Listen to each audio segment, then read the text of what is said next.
Hi friends, welcome back to the channel.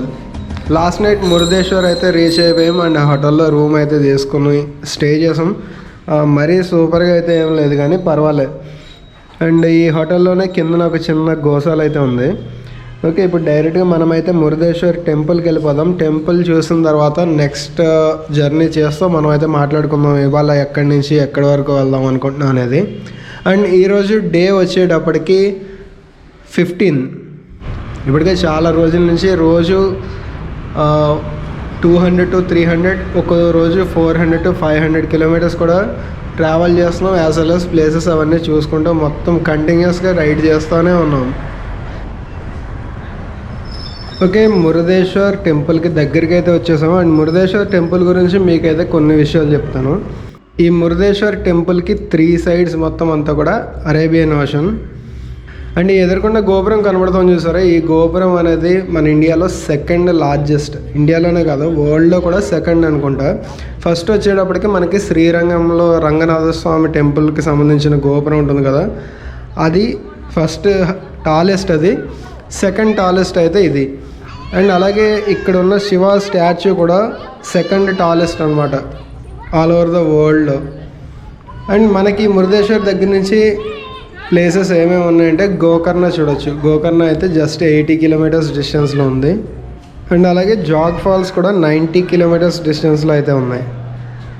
And ఈ రెండు major attractions అనమాట వీటికి దగ్గరలో. అండ్ ఈ మురుదేశ్వర్ అనేది బెంగళూరుకి 490 kilometers డిస్టెన్స్లో అయితే ఉంది. అలాగే మంగళూరుకి అయితే 155 kilometers డిస్టెన్స్లో ఉంది. ఆల్రెడీ లాస్ట్ వీడియోలో మీరు చూసుంటే కనుక మంగళూరు నుంచి వచ్చాం, బట్ అక్కడెక్కడ స్టే చేయలేదు, ఆగలేదు, డైరెక్ట్గా మురుదేశ్వర్ అయితే వచ్చాం, ఎందుకంటే రోజులు బాగా పెరిగిపోతున్నాయని. ఓకే, టెంపుల్కి సంబంధించిన వ్యూస్ అయితే చూడండి. Okay, back to room. Luggage అయితే మండికి మొత్తం ప్యాక్ చేస్తున్నాం.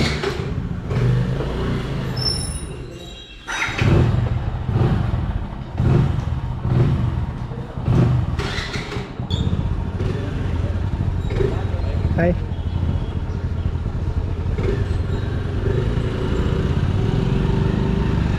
ఓకేనా, bye bye.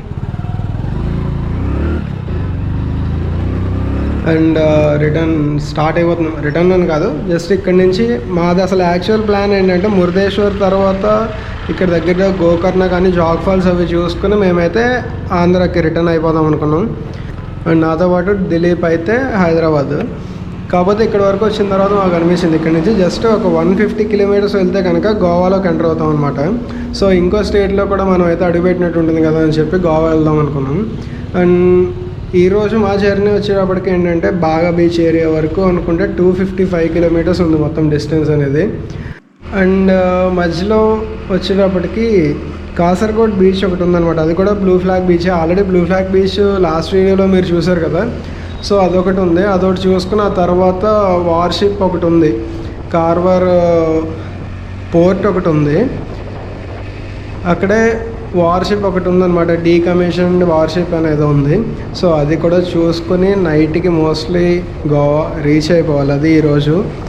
And next plan ఏంటంటే గోవాలో రేపు కూడా ఏమైనా చూసేది ఉంటే చూడడం. అండ్ ఇక్కడ నుంచి మహారాష్ట్ర బార్డర్, మహారాష్ట్రలో ఏమి ఎక్స్ప్లోర్ చేసేది ఏమి ఉండదు కానీ మహారాష్ట్ర బార్డర్ టచ్ చేస్తాం డైరెక్ట్ తెలంగాణ హైదరాబాద్, అక్కడి నుంచి మళ్ళీ మనం బ్యాక్ టు ఆంధ్ర. అది మొత్తం ప్లాన్ అయితే. Okay, welcome to Kasaragod blue flag beach. And ఈ ట్రిప్లో మేమైతే 2 బ్లూ ఫ్లాగ్ బీచ్లు చూసాం. అసలు బ్లూ ఫ్లాగ్ బీచ్ అంటే ఏంటంటే foundation for environment and education అని చెప్పి ఒక నాన్-ప్రాఫిట్ ఆర్గనైజేషన్ ఉంది, అది ఫ్రాన్స్ది అనుకుంటా. మనం బీచెస్ని మెయింటైన్ చేసే దాన్ని బట్టి వాళ్ళు బ్లూ ఫ్లాగ్ ట్యాగ్ అయితే ఇస్తారనమాట. సో టోటల్గా మన ఇండియాలో ఓన్లీ 8 బీచెస్కి ఈ బ్లూ ఫ్లాగ్ ట్యాగ్ అయితే ఉంది. అక్కడ మొత్తం ఫెసిలిటీస్ అయితే చాలా బాగుంటాయి అండ్ నీట్గా ఉంటాయి అనమాట. మొత్తం మెయింటెనెన్స్ కానీ, సెక్యూరిటీ కానీ, లైటింగ్ కానీ, అక్కడ మనం నడవడానికి పాత్వే కానీ, పార్కింగ్ ఫెసిలిటీస్ కానీ, వాష్రూమ్ ఫెసిలిటీస్ కానీ, డ్రింకింగ్ వాటర్ కానీ, ఎవ్రీథింగ్ ఉంటాయి అన్నమాట. అండ్ ఈ బ్లూ ఫ్లాగ్ బీచెస్లో మనకి ప్లాస్టిక్ అనేది ఎంత వెతికినా ఎక్కడ కనబడదు, అంత నీట్గా మెయింటైన్ చేస్తారు. అండ్ ఫుల్ సెక్యూరిటీ అయితే ఉంటుంది. ఈవెన్ సెక్యూరిటీ కెమెరాస్ అవన్నీ కూడా మొత్తం ఎక్కడికక్కడ ఉంటాయి. అండ్ మనం లోపలికి వెళ్ళేటప్పుడే మొత్తం సెక్యూరిటీ చెకింగ్లోనే మన బ్యాగ్లో ఏమైనా ప్లాస్టిక్ సంబంధించి ఏమైనా ఉన్నా మనం క్యారీ చేస్తున్నా అవైతే అక్కడ కంపల్సరీ వాళ్ళైతే డస్ట్బిన్లో పడేస్తారు. లేదు అంటే మిమ్మల్ని అయితే లోపలికి అలౌ చేయరనమాట. అంత నీట్గా మెయింటైన్ చేస్తారు. అండ్ టోటల్గా ఇండియాలో ఉన్న బ్లూ ఫ్లాగ్ బీచెస్ ఏమేంటంటే ఫస్ట్ ఒరిస్సా దగ్గర నుంచి వద్దాం మనం. ఒరిస్సాలో గోల్డెన్ బీచ్ ఒకటి ఉంది. అండ్ దెన్ ఆంధ్రాలో రిషికొండ బీచ్ ఒక్కటే ఉంది. అండ్ దెన్ తమిళనాడులో నాకు తెలిసి అయితే ఏం లేదు. అండ్ పాండిచేరిలో ఒక బీచ్ అయితే ఉంది. అండ్ కేరళలో కప్పట్ బీచ్ అని ఒకటి ఉంది. అండ్ కర్ణాటకకు వచ్చేటప్పటికి ఆల్రెడీ లాస్ట్ వీడియోలో మీరు చూసే ఉండొచ్చు పాడుబిద్రి బీచ్ ఒకటి. అండ్ దెన్ ఇప్పుడు మేము వెళ్తున్నది కాసర్గోడ్ బీచ్. మోస్ట్లీ బీచ్ అయితే మేము లోపలికి ఏమి వెళ్ళాం, ఎందుకంటే మార్నింగ్ టైం ఇప్పుడు మనం బీచ్ లోపలికి వెళ్ళి చేసేది కూడా ఏముండదు. అయినా ఈ కోస్టల్ ఏరియాలో బీచెస్ మొత్తం రోజుకి 2-3 చూసి ఇంకా మాకే చిరాకు వచ్చింది. అండ్ దీని తర్వాత వచ్చేటప్పటికి మనకి మహారాష్ట్రలో ఒకటి ఉంది. అండ్ దెన్ గుజరాత్ ఒకటి. ఇవి మొత్తం టోటల్గా 8 బీచెస్ అయితే. ఓకే, ఈ బీచ్ లోపలికి అయితే ఎలాగ వెళ్ళాం కానీ. అండ్ ఇక్కడి నుంచి జస్ట్ చూసుకుని బీచ్ పక్క నుంచి రోడ్ అయితే ఏదో ఉంది. సో ఇలా కొంచెం దూరం వెళ్ళి మళ్ళీ డైరెక్ట్ హైవే అయితే ఎక్కేస్తాం. ఇక్కడి నుంచి అసలు బీచ్ వ్యూ అయితే సూపర్ అంటే సూపర్ ఉంది. అసలు బీచ్ ఇక్కడ మొత్తానికి మేము ఇద్దరే ఉన్నాం తప్ప ఎవరు లేరు ఇక్కడ. కాకపోతే కింద రాళ్ళ మధ్యలో మొత్తం ఈ బీర్ బాటిల్స్ అవి ఉంది. మన దగ్గర వచ్చింది ఇదే ఏంటంటే ఎక్కడైతే నేచర్ పరంగా అందంగా ఉందనుకుంటాం అక్కడ కంపల్సరీగా పాడు చేసేస్తారు, వెంటనే పాడు చేసేస్తారు ఇలాంటివి ఒకటి పడేసి. బ్లూ ఫ్లాగ్ బీచ్ అంత దూరంలో ఉంది కదా, సో వాళ్ళు అక్కడి వరకే పట్టించుకుంటారు. ఇలా దూరం వచ్చేసాం కాబట్టి ఇక్కడ ఇంకా మన ఇష్టం అన్నట్టుగా ఉంటుందన్నమాట. సరే ఓకే, చూసుకొని మళ్ళీ మేమైతే హైవేలోకి ఎక్కేస్తాం టువర్డ్స్ గోవా.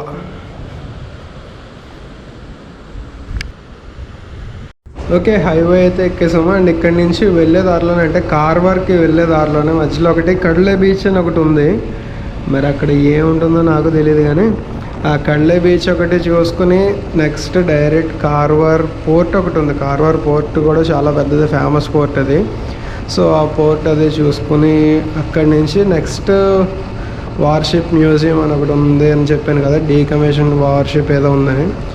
సో అది చూసుకున్నాం. అండ్ ఇప్పుడు డైరెక్ట్గా మనం అయితే కడ్లే బీచ్కి వెళ్ళిపోదాం.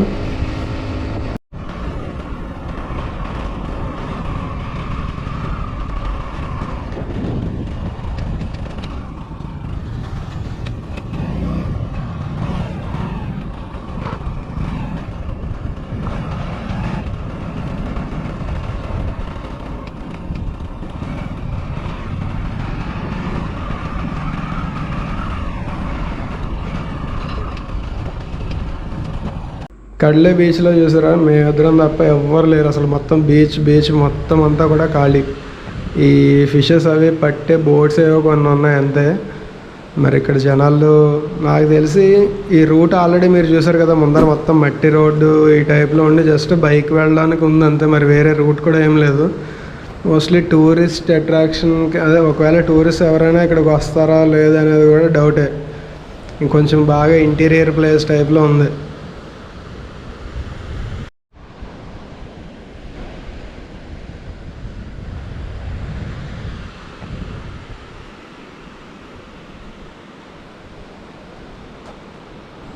చలో బ్యాక్ టు రోడ్.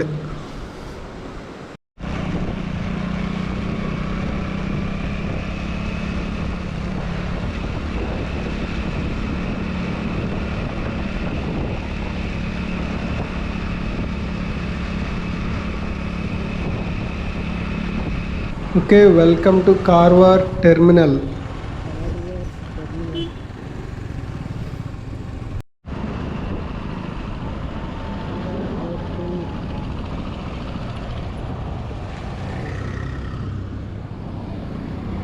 గోప్రోలో కనబడుతుందో లేదో తెలియదు కానీ వేరే షిప్ సంథింగ్ లోడింగ్ అన్లోడింగ్ ఏదో చేస్తున్నారు. స్టార్ట్ అవ్వడానికి అది రెడీగా ఉన్నట్టుగా ఉంది అది.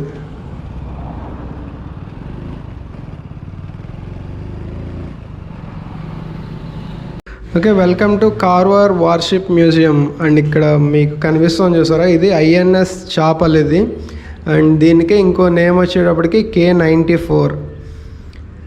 అండ్ ఇది మెయిన్గా ఎప్పుడు యూజ్ చేశారంటే ఇది ఎక్కువ కీ రోల్ ఎప్పుడు ప్లే చేస్తుందంటే ఇండో పాక్ వార్ జరిగింది కదా 1971, ఇండియా పాకిస్తాన్కి వార్ జరిగింది కదా. సో అప్పుడు ఈ వెస్ట్రన్ కోస్ట్ మొత్తం ప్రొటెక్ట్ చేయడానికి ఇదైతే యూజ్ చేశారు. సో ఇది డీకమిషన్ అయిపోయిన తర్వాత ఇలాగ మ్యూజియం టైప్లో పెట్టారు. అండ్ దీని లోపలికి అయితే మనం వెళ్ళి చూడొచ్చు మొత్తం వార్షిప్ అది లోపల ఎలా ఉంటుంది ఏంటి అనేది. అండ్ నెక్స్ట్ మళ్ళీ అది అయిపోయిన తర్వాత మళ్ళీ రోడ్ ఎక్కేద్దాం.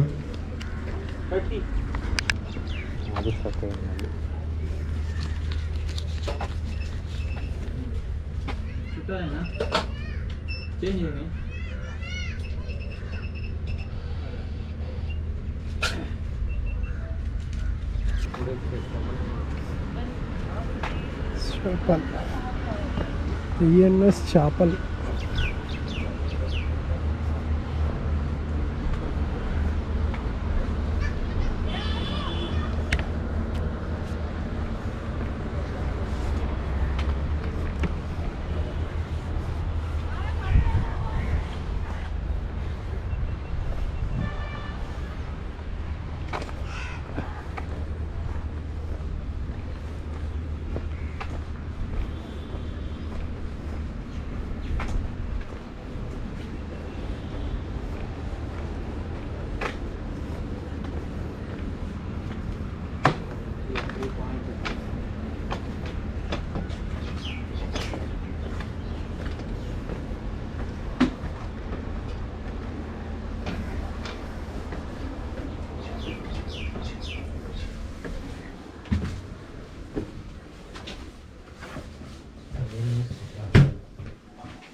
Suits, uniform,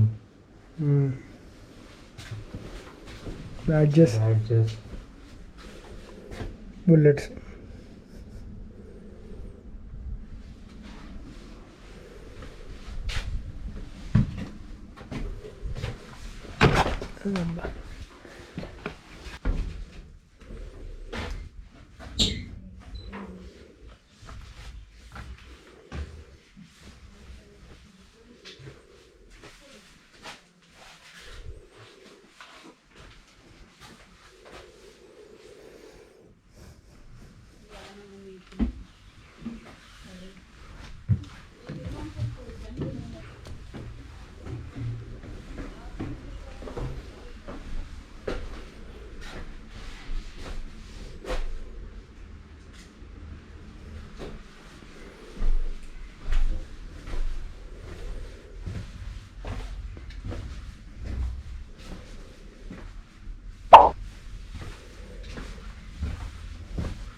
వెళ్ళడానికి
thanks for your visit.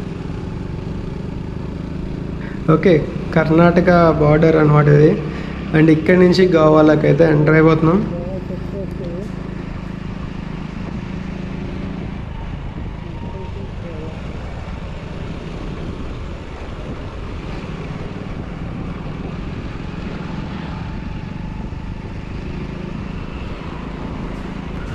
Village Panchayat పొలం. అండ్ ఇక్కడ నుంచి పనాజీ 94 కిలోమీటర్స్ అయితే ఉంది.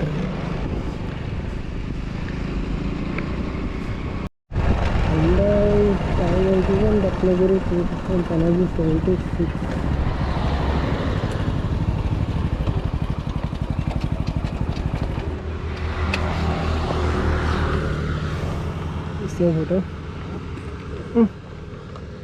Photo channel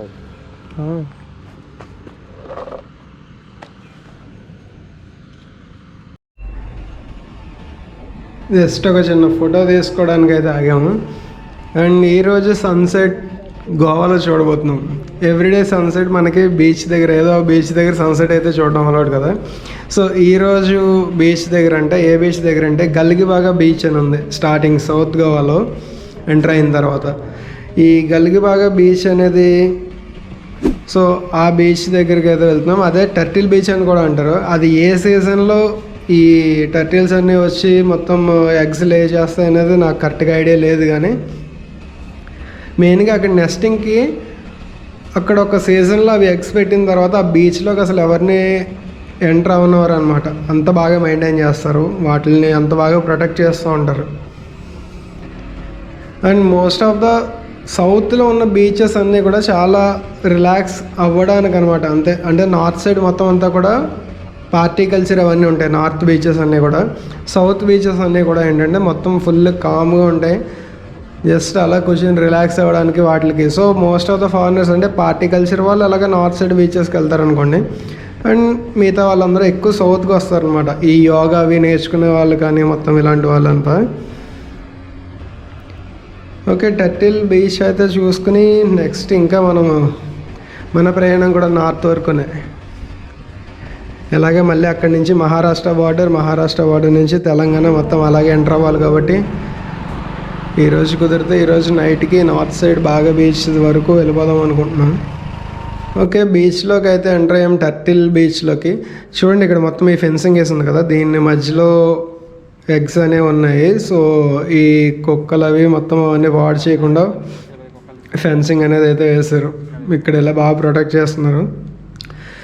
okay, sun rise చూస్తున్నారు కదా, సన్ రైజ్ని ఈ వీడియోలో నేనైతే స్పెషల్గా చూపించాను. ఎందుకంటే మన చాలా వీడియోస్లో ఈ సన్ రైజ్ కదా సన్సెట్, ఈ సన్సెట్ని చాలా వీడియోస్లో మీకు చూపిస్తూనే వచ్చాను ఆల్రెడీ. అందుకని ఈ వీడియోలో నేనైతే దాన్ని కొంచెం ఎక్కువ హైప్ చేయను కానీ. ఓకే, మళ్ళీ రోడ్ అయితే ఎక్కేసాం. అండ్ ఈ వీడియో నాకు తెలిసి ఇప్పటికే చాలా లెంత్ అయిపోయి ఉంటుంది. అండ్ ఈరోజు ఇంకా మిగిలిన బ్యాలెన్స్ కూడా నేను నెక్స్ట్ వీడియోలోనే కలిపి అయితే చేస్తాను. ఈ వీడియో ఇక్కడితో ఎండ్ చేస్తాను. అండ్ ఈ వీడియో మీకు నచ్చితే కనుక లైక్ చేయండి, అలాగే మన ఛానల్ని సబ్స్క్రైబ్ చేయడం అయితే మర్చిపోకండి. Thanks for watching. Good night.